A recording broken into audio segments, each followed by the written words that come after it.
உங்களுக்கு ரத்த சோகை இருக்கிறவங்களுக்கு மூச்சு வாங்குது, நடந்தா மூச்சு வாங்குது போன்ற விஷயங்கள் இருக்கும்போது நம்ம ரத்த டெஸ்ட் பண்ணி பார்க்கும்போது பார்த்தா இதயத்துல பிரச்சனை இல்லை, வேற எந்த பிரச்சனையும் இல்லை. ஆனா ரத்தத்துல ஹீமோகுளோபின் அளவுகள் கம்மியா இருக்கலாம், அனீமியா. அப்ப இந்த மாதிரி அனீமியா ரத்த சோகை இருக்கிறவங்களுக்கு சுண்டைக்காய் ஒரு நல்ல மருந்து. ஏன்னா இதுல நிறைய இரும்பு சத்து இருக்கு.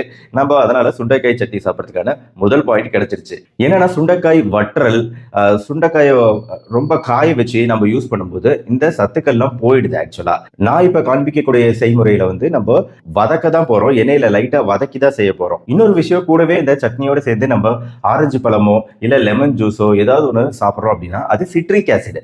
இந்த சிட்ரஸ் ஃப்ரூட், இந்த சிட்ரஸ் பழங்களும் சுண்டைக்காயும் சேரும்போது இந்த சுண்டைக்காயில் இருக்கக்கூடிய சத்துக்கள் ஓரளவுக்கு அப்படியே நம்மளுக்கு கிடைக்கக்கூடிய வாய்ப்பு இருக்கு. ரெண்டாவது விஷயம், இதயத்துக்கு ஏன் நல்லது அப்படின்னு நான் டைட்டிலேயே போட்டிருக்கேன் அப்படின்னா இதுல இருக்கக்கூடிய 2 ஆன்டி ஆக்சிடென்ட் கெமிக்கல்கள், கேலிக் ஆசிட், ஃபெருலிக் ஆசிட் அப்படிங்கிற இந்த 2 கெமிக்கல்கள் நம்ம ரத்த